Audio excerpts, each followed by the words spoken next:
In this video, I will provide you some information and an overview about how the theory can be the same as or different from reality. I decided to talk about Chapter 7, Managing Performance, Chapter 8, Rewarding and Recognizing Employees, and Chapter 9, Management Rights, Employees' Rights and Disciplines. In order to illustrate what this chapter discusses, I chose to point out the similarities and difference in their approach. And to do this, I chose my father's company, Gingras Electric. Mr. Gingras mentioned that he takes the time to establish clear expectations with his employees. We learn this specific aspect in our Human Resources course. As mentioned in an article in a publication of a global media company, one of the main reasons why Mr. Gingras needs to be clear is that if he is not, it is harder for the employees to achieve the goals that have been set for them, in which case it will be impossible for a manager to hope to reach its employees. On an average day, if employees understand their manager expectations, it means that all the workers have a clear idea of the organizational goals, so they can all focus to attain them. As mentioned on the website, reviews are discussed openly with employees. This is always a good habit to have as a manager because it helps to avoid misunderstandings and improve the workers' performance. Also, Mr. Gingras observed the performance of his employees, thus allowing him to evaluate their strengths and weaknesses. However, there are a few things in Chapter 7 where theory is different from reality. First, Gingras Electric does not hang out writing copies or performance standards to the employees. Whenever the employees have a question concerning these standards, they cannot refer to a writing copy. In addition, the manager, Mr. Gingras, does not ask his employees for self-assessment when it is time to conduct a formal performance review, but he said that he will start to do so in a few months. Finally, Mr. Gingras did not create an action plan to improve performance. However, when there is a specific aspect that needs to be improved, he doesn't wait. He tries to find a solution to the problem immediately. It is true that financial and non-financial rewards have a significant impact on employees' performance and engagement. Mr. Forbes placed an important emphasis on this during the class. It is interesting that Gingras Electric tries as much as possible to motivate employees by increasing their wage or giving them bonuses, especially when they deserve it. Moreover, we saw in class that it is considered as a reward to give employees flexible hours. The company used this technique to celebrate the good performance of its employees. By providing flexible schedule, it increased the employees' work-life balance, which is very important for their health. Also, there are some advantages from the employer's perception. Higher productivity level, less turnover, and employees are more present at work.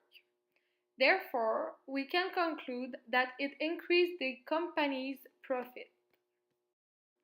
However, there are some aspects that are different from reality. First, the company does not offer any program that gives value to the workers in exchange of its effort.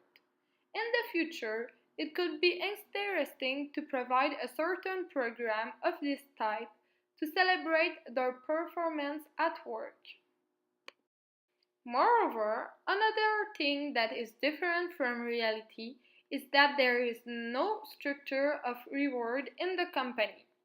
When the manager thinks that the employee deserves a recompense due to his performance, he gives him a financial or non-financial advantage.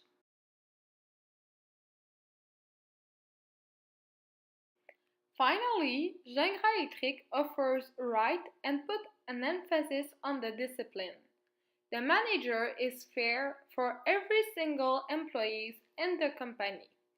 It is one important thing we learn during the first and second semester here at St. Lawrence. We need to be equitable and don't judge based on their past. Fairness helps reduce the possibility of the company to be involved in charge of discrimination. Also, during Mr. Forbes' class, we talk about how important our conduct outside the workplace is important.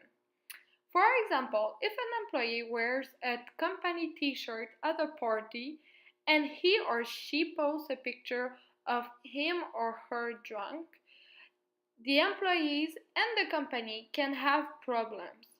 It is normal because, as we saw, it can affect the reputation of the company.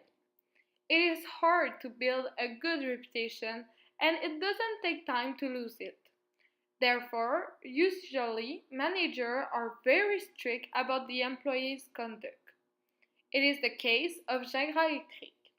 Mr. Jagra does not want to have any problem concerning this, so employees are well informed about the consequence if it happens.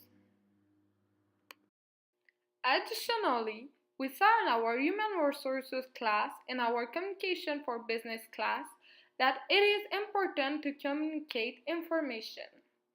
General Electric puts this theory into practice because the manager and the workers ensure to transmit facts to everyone in the organization. It is essential in the business to communicate effectively because it helps to prevent conflicts and build a good relationship among people. However, there are elements that are not the same as reality. The company does not make its employees pass substance or drug tests. I agree with their decision. For this particular type of business, it is not very useful to do that. It is a small business of 20 employees in a small town, Bowesville. Therefore, the manager is informed very fast when something strange occurs. Another aspect is that the superior does not charge for employees or monitor them on electronic devices. But Mr. Jagra mentioned that maybe it could be useful to start doing this in the future. In conclusion, for a second time, it is impressive to see that the human resources management in general is very close to what we see in class. In the future, we will enter the labor market and we will be able to put into practice what we learned during our studies.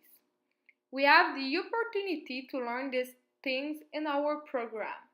Therefore, it will help us later to avoid some errors that we could have made if we didn't know how to avoid making them. Also, it is interesting to analyze a company to see their good habits they have, but also the things that can be improved.